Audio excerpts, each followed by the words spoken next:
Bien chers frères et sœurs, nous célébrons dans cette Eucharistie, ou nous prions dans cette Eucharistie pour tous les communicants, les communicateurs, la journée, la communication, des moyens de communication.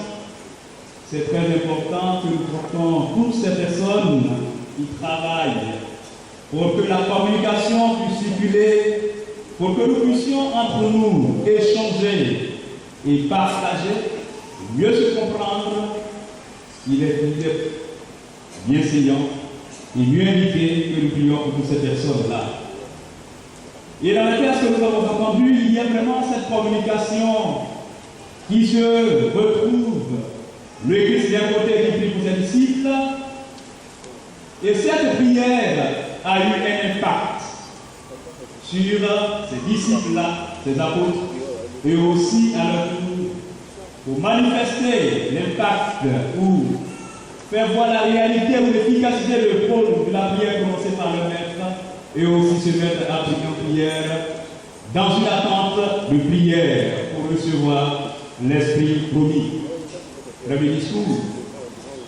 Mais comme je l'ai signifié, bien chers frères et sœurs, au début de cette Eucharistie, le 7e dimanche qui est à cheval entre l'Ascension que nous avons célébrée jeudi dernier et la Pentecôte que nous célébrerons le dimanche prochain, ce dimanche, nous allons parler le dimanche de l'attente de l'Esprit Saint.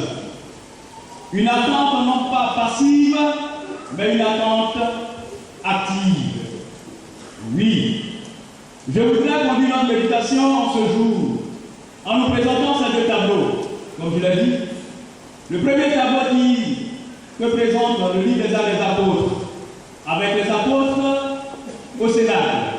Et le deuxième tableau, le Christ lui-même levant les yeux vers son Père pour implorer sa volonté d'avoir exalté tous ses bienfaits et sa louange. Frères et sœurs, dans le premier tableau avec le livre des Apôtres, nous avons entendu, puisqu'il a été lu, que les frères, sinon les apôtres, nommément cités, sont rassemblés dans une maison avec quelques femmes. Pourquoi? Pour quelle raison? Dans quel objectif et pour quel but? Chacun de nous poser ces questions-là pourrait trouver une réponse. Mais la réponse qui façonnerait serait bien que ces apôtres, comme nous avons entendu, avaient peur après la disparition de leur maître des Juifs. Et dans cette peur, ils ne peuvent que s'enfermer. Et d'autres même diront que les apôtres se sont retrouvés là parce que leur maître leur avait recommandé. Que ce soit par peur des Juifs ou parce que leur maître leur avait recommandé, tout est vrai.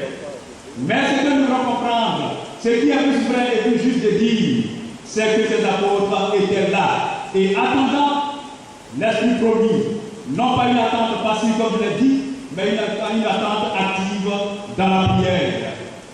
C'est dans un seul cœur qui se retrouvait pour prier et se préparer, se disposer à recevoir cette force qui serait ou qui va être le moteur de la mission à leur confier par le Maître. Les uns et les autres étaient assis et réunis l'un autour de l'autre, communiquant dans une prière profonde pour se préparer et se disposer à accueillir l'Esprit Saint.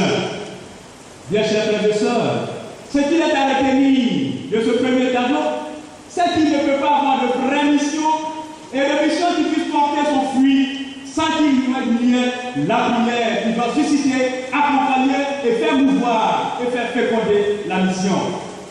Les apôtres ont bien compris cela.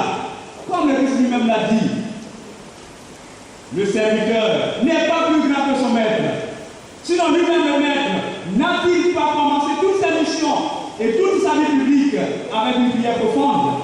Et s'il l'a fait, pourquoi pas aussi ses apôtres? Pourquoi pas aussi ses disciples et nous avec eux? Les apôtres, réunis au Sénat, étaient bien dans la prière et en prière, attendant l'Esprit Saint. comme pour nous dire, nous qui nous préparons à accueillir l'Esprit Saint, pour éveiller et réveiller en nous l'Esprit reçu au baptême et confirmer la confirmation, qui, pour bien des personnes, est endormie, ou pour d'autres encore, est dans le coma, nous sommes appelés à demeurer dans la prière profonde et fervente. Alors ouvrons nos cœurs et disposons ce cœur-là dans la prière à l'attente de l'Esprit Saint. Comme j'ai été heureux de savoir que hier il y a eu Cénacle ici, mais combien sont ces personnes qui ont pu participer à cette activité qui nous prépare et nous dispose à accueillir l'Esprit Saint pour que cette force puisse avoir son fruit en nous. Combien sont ces personnes?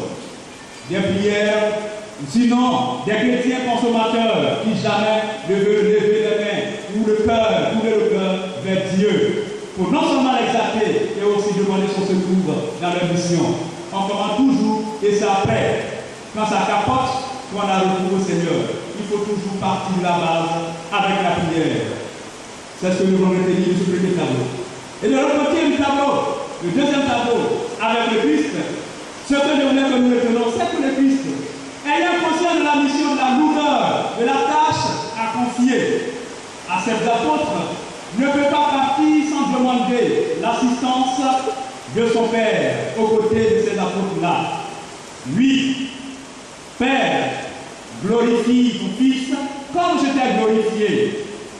La glorification du Père, du Fils ici est déjà faite parce que dans un amour profond et dans une obéissance sans détour a pu accomplir ce que son Père lui avait recommandé. Faire connaître son amour et manifester cet amour auprès des nécessiteux, des pauvres, ceux qui sont marginalisés et réunir tous ceux qui étaient dispersés. Là, il est déjà glorifié. Et plus encore dans sa résurrection, il a été glorifié.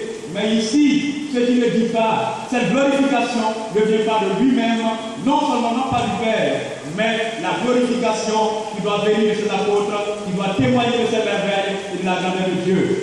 Pour que les uns et les autres, en les voyant vivre et proclamer cette parole, puissent dire réellement, il est le Fils de Dieu. Celui qui est venu dans le monde nous révéler l'invisibilité de Dieu pour rendre visible cette invisibilité. Oui, c'est pour ces apôtres et pour nous qu'il prie. C'est à nous de pouvoir le glorifier dans le quotidien de nos vies. Et comme cette tâche est lourde, comme cette mission n'est pas du tout facile, encore moins aisée, il ne peut que prier, de demander son Père d'assister et d'accompagner ses apôtres de son esprit. Voilà ce que fait le Christ. La prière est très importante. La prière est nécessaire pour chacun de nous. La prière est ce qui nous vit et nous met en face devant la face du Seigneur et faire le face à face avec le Seigneur. Pour nous découvrir nous-mêmes nos failles et puiser en lui et au-devant de nous la force nécessaire pour accomplir cette mission qu'il nous a confiée. Bien chers frères et sœurs, pour ne pas être long, tout le mal que nous devons nous souhaiter, c'est de mieux nous ouvrir et nous disposer à l'esprit que nous devons recevoir. Ou que nous avons reçu et que nous avons laissé endormi et être dans le coma aussi en nous. Oui, la meilleure disposition pour recevoir et bénéficier des fruits de cette fête de la Pentecôte que nous avons célébrée, c'est de disposer sa grâce à la grâce du Seigneur, disposer son cœur à recevoir l'Esprit Saint et dans la prière fervente et efficace. Prenons ces quelques jours qui nous restent à prier le Seigneur, demander sa grâce, demander son secours pour qu'il débarrasse notre cœur de ce qu'il a nous dit au point qu'il n'arrive pas à se tourner vers le ciel et qu'il est toujours rivé sur la terre, ne cherchant que les choses mondaines. Que le Seigneur nous débarrasse de tout cela et ouvre notre cœur à la grâce de l'Esprit Saint et que nos prières nous obtiennent les fruits de l'Esprit Saint pour vivre en un vrai témoin, pour exalter Dieu et non seulement glorifier le Christ dans notre monde. Amen.